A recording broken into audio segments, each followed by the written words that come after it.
held. Okay, there we go. Try this again. Do you guys have anyone in your life that brings you joy? I know I certainly do, and I imagine any of you that have met our next speaker know exactly what I'm talking about.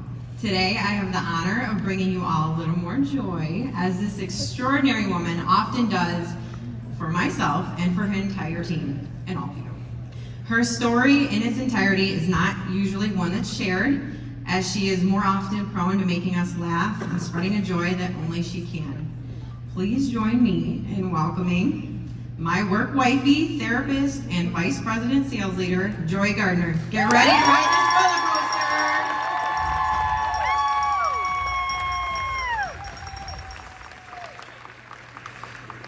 There's a big sign back there that says exit. And I was like, run, Joy, this is your chance, run. But wow, you guys, it's an honor to stand up here on this stage and speak to all of you leaders today. And I know some of you guys sitting in this room today are like, leader, what? I don't even know how I'm in this room today. I don't even know what my leadership status means to me. And then the other half of this room, you guys know exactly what you have done to put into your leadership journey. And it's really an honor to speak to every one of you here today. You know, for you guys that don't know me and know how crazy I am on a good day, I had the privilege to eat dinner with Debbie Bolton. I think you guys might know who she is. And I was so nervous during that dinner that not only did I drink my water,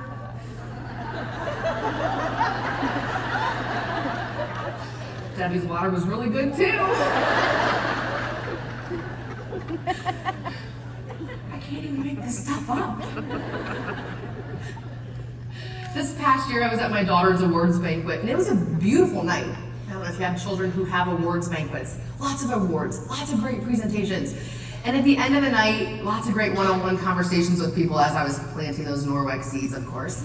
And as I got home and I looked at my husband and I said, those were not my people. You know, for years I always wondered, why Norwex? Don't tell corporate. But I did not graduate high school saying, yes, I want to clean your toilet. Can't wait to come shine your windows. That was not on my vision plan in any way, shape, or form. Now, eating chocolate, maybe, but not selling cleaning supplies. But as I went through my adventure and journey with Norwex, I realized, hey, you guys, you're my people. You know, none of us are the same in here. We all have the same goal and the same vision, and we're all leaders. Brian Dill called this past summer. I should have known right away not to take his phone call. And he said, Joy, I want you to speak at General Conference this past summer to the jacket leaders, and I want you to talk about joy. I said, hard pass. Not doing it. And then I made him repeat everything like I was in a daze. And then I said, Brian, I'll do it, because after all, who can't get on stage and talk about themselves for like 10 years? Let alone 10 minutes. But after I hung up that phone, I instantly knew that I wasn't here to make you laugh for the next 10 minutes, because my gut hit the floor. I knew it was finally time to share the real joy. How many people in here camp? Raise your hands. How many people in here tent camp? Leave your hands up. We are special and crazy. So there we were. My extended family has a saying, families that camp together stay together. So we were around the campfire one night, and a storm rolls in really, really quickly. And my little cute family runs to our tent. So there we are, in the woods, in a storm, in a tent. And my son, whose name is Trig Storm Gardner, has triggers to storms and starts puking everywhere. You know, as if God didn't tell me the first time that I needed to come up here and tell you my real life and go with my gut, I had to actually have it shown to me again and again through the storms that I really needed to come up here and show you and talk to you about storms of life. At that same time, a good friend of mine called on my phone, and I'm like, that's strange, she never calls me. And let alone do I have signal in the woods in a storm. And I text her back, sorry, in a storm, in a tent, sun puking, click send. She calls back. I'm like, what part of in a storm, in a tent, sun puking, says, yay, Joy finally has her phone. So I picked up the phone. She goes, Joy, your best friend's husband, who is a military veteran, tried taking his life today. And all of a sudden, that storm that I was in, that just physically was trying to make memories I wanted to get out of, and my friend needed more prayers and support than just our side gig making memories. And I can look at a lot of people in this room, and every one of us has a story to share. We all have storms. It happens to every person in this room. For my husband and I, on January 11th, on 2011, we were 32 weeks pregnant with my son, and we ended up at the hospital, and he was stillborn. And for you that don't know what that means he was born dead.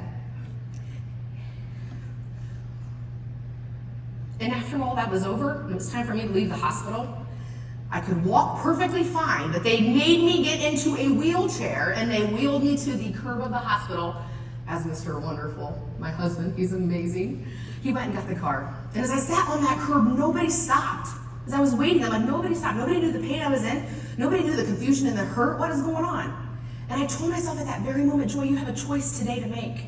You can sit on this curb for the rest of your life, or you can go home, you can grieve, you can mourn, but girl, you gotta get your butt back up. This was the story that I shared at leadership to the senior leaders at this past summer conference, and I am sharing this here with you today. But what they don't know is the rest of the story that happened that year, and that's what I'm gonna share with you today. We went home, we grieved, we mourned, we wept. I actually don't cry a lot, I get angry, imagine that. And I looked at my husband one day and I said, we had problems getting pregnant, babe. I don't want it to take 10 years to have another baby. Well, don't worry, he understood that assignment.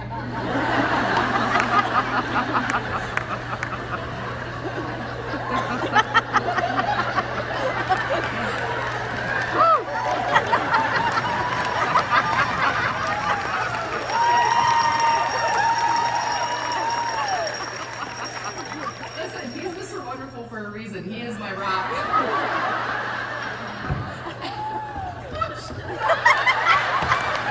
have practiced this a lot of times. I never missed at that part. And then just a few short months later, we were expecting another child.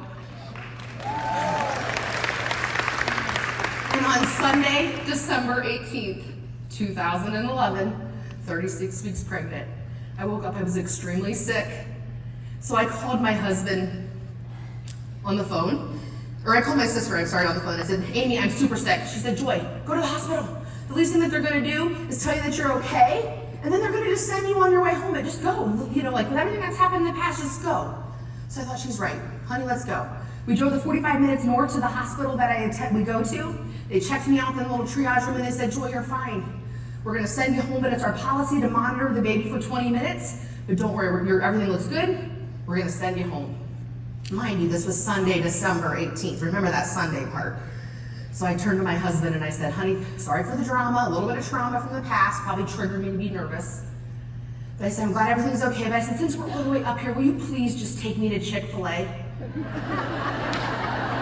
Sorry, it's closed on Sunday. Yeah. And I went, ugh. And with that, my little 2x4 triage room filled up with more doctors and nurses that I even knew existed in the hospital wall.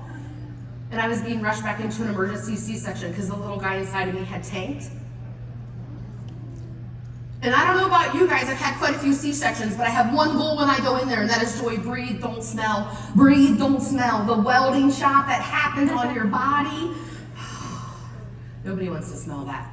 And so as I laid in that OR room, I knew there was something extremely wrong by the look on my husband's face and the look on the guy that stands behind me and how quiet the OR room is. He said, Joy, you can't change the circumstance. There's nothing you can physically do. You're numb from here down. Breathe and don't smell. You can't control the outcome. Put your blinders on and breathe. They got the little baby out of me. They washed him off. They wrapped him up into a blanket. They sewed me back up. The doctor came and he handed me my son. And he said, it's a miracle that you are both alive and here today. If you would have left this room, if you would have left this hospital with what I had wrong with me, neither of us would have made it back alive. And so here is what I want to leave you leaders with today as you walk out these conference doors. One, if you're in a storm, get up. Not because it's going to make the storm go away, not because it's going to be easier, not because all of a sudden everything's going to be easy to cope with that storm, but because you have purpose. Dig down deep and find that real joy that's deep down inside of you. Not that 10 minutes just make you laugh for 10 minutes joy, but the joy that makes you get out of bed in the morning. I lost that joy Get some people in your life that will accept your crazy ideas, like having 2 babies in 1 year.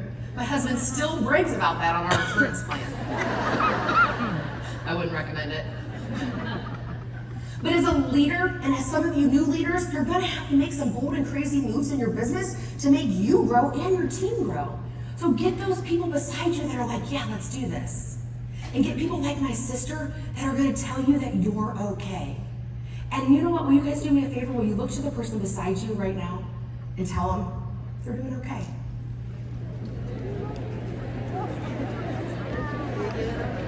Because in life, we just need to know that we're doing okay to keep going.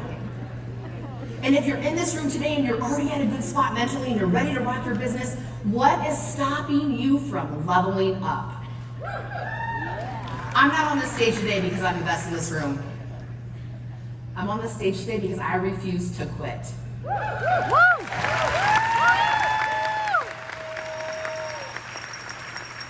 Last but certainly not least, I want to take everything that you have been through in your life, all those storms that you have been through, and I'm going to put them right here. I want to take the person that it has made you be and become today and put it right here. I want to take the ability that you have, the gifts that you have inside of you, the God-given gifts that you have that make you the person, and put them right here. And I want to take the love that you have for Norwex and the fact that you are in a leadership room, because 2023 is just getting started. And I want to take all those things that you have that make you you, and I'm going to take them right here, right now.